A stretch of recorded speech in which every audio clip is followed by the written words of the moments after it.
Hi guys, अगर आप एक ड्रॉपर हैं और जेईई मेंस का एग्जाम दे रहे हैं 2025 में, तो आप लोग के लिए गैप सर्टिफिकेट बनवाना पड़ता है जब कॉलेज आपसे डिमांड करते हैं। तो उसके बारे में कंप्लीट डिटेल में बात करने वाले हैं। लास्ट में मैं ये भी दिखाऊंगा कि एक्चुअल सैंपल एफिडेविट कैसा दिखता है और कॉलेज को क्या क्या चीजें रीजंस दे के आपको बनवाना पड़ता है, कहाँ से बनता है, ये सब कुछ इसमें होने वाला है। तो अगर आप जेईई मेंस 2025 के लिए अपियर होने वाले हैं, तो आप लोग को ड्रॉपर्स का जो है एफिडेविट बनवाना पड़ता है। मतलब कितने साल का गैप है, एग्जाम्स के लिए प्रिपेयर कर रहे थे या कॉलेज परस्यू कर लिए थे, वापस से जेईई मेंस का एग्जाम दे रहे हैं, तो ये सब चीजें बताना पड़ता है।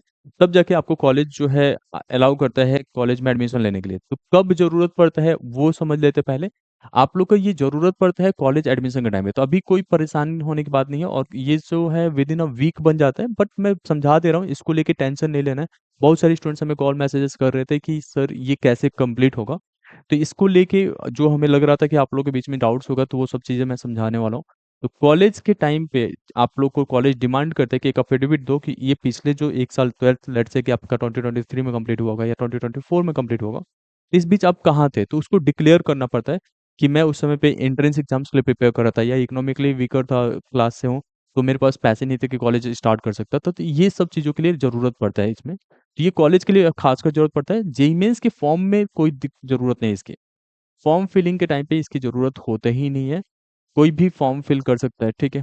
इसमें एज का आप लोग को एलिजिबिलिटी पता ही है कि क्लास 10th के बाद से 12th के बीच में कितने भी गैप है उसकी ज़रूरत नहीं पड़ती। तो ये सब चीज़ें आपको पता है। ओके, अब कौन-कौन ड्रॉपर यूज़ कर सकता है जो 2024 में ड्रॉप किए हैं, 2025 में जेईई मेंस का एग्ज़ाम देने वाले हैं। 2024 में आपका क्लास 12th कंप्लीट हुआ था, तो आपको बनाना पड़ेगा। 2023 में हुआ था, तो भी आपको बनाना पड़ेगा, क्लास 12th हुआ था तो। अगर आप ड्रॉप करके इम्प्रूवमेंट कर रहे हैं सीबीएसई से, या आप फेलियर कैंडिडेट हैं, या आप जो है कंपार्टमेंट वगैरह दे रहे हैं, तब भी ये गैप सर्टिफिकेट आपको बनवाना पड़ता है। अब ये बनता कैसे है उसके बारे में भी एक बार बात कर लेते हैं।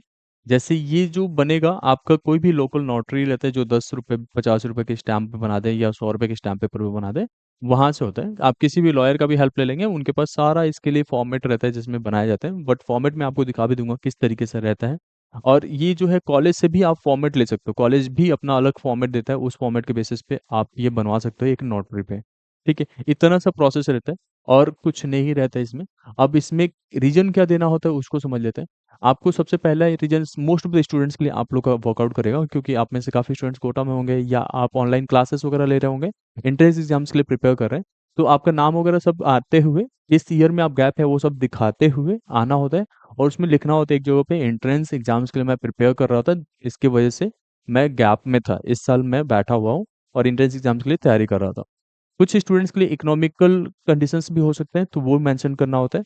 और जो भी पेपर्स बनेगा वो हिंदी में भी लैंग्वेज हो सकता है या इंग्लिश लैंग्वेज, इसमें कोई चेंजेस नहीं रहता है। ऐसा नहीं है कि एफिडेविट जो बनेगा इंग्लिश लैंग्वेज बनेगा, वो कैसा भी एफिडेविट बन जाएगा। और सैंपल में एक बार दिखा देता हूँ आपको किस तरीके से रहेगा। जैसे ये गैप सर्टिफिकेट के लिए एफिडेविट है, तो कुछ इस तरीके से यहाँ पे लिखा रहेगा। जैसे यहाँ पे मेंशन है कि preparing and taking for my various entrance exams, तो एंट्रेंस एग्जाम्स की वजह से गैप था, ये मेंशन करना होता है। या हम लोग जो है किसी दूसरे कॉलेज वगैरह को नहीं ज्वाइन किए थे इस बीच, और मैं केवल एंट्रेंस एग्जाम्स के लिए गया था, तो वो चीज़ मेंशन करना पड़ता है। अगर किसी कॉलेज के लिए भी गए थे, तो आपको बताना पड़ता है कि आप वहाँ से ड्रॉप ले चुके हो एंड देन आप नए कॉलेज को परस्यू कर रहे हो, ठीक है। इसके रिगार्डिंग कोई और डाउट है तो आप कमेंट सेक्शन में पूछ सकते हो। अगर आप पहली बार चैनल पे हैं तो मेक श्योर आपने सब्सक्राइब कर रखा है, क्योंकि आपके जेईई मेन से रिलेटेड जितने भी डाउट्स होते हैं वो सब कुछ हम लोग यहाँ पे रिजॉल्व कर रहे हैं, एंड साथ में हम लोग आपकी काउंसलिंग तक के लिए पूरा सपोर्ट कर रहे होते हैं। आपके डॉक्यूमेंट्स कैसे वेरीफाई होते हैं, सब कुछ, अगर कुछ मिस हो रहा होता है उसके बारे में भी हम लोग गाइडेंस देते हैं। तो आप लोग जो है सब्सक्राइब करके रख सकते हो। एंड अगर इससे रिलेटेड आपको कोई डाउट है तो आप कमेंट सेक्शन में पूछ सकते हो। Thank you so much.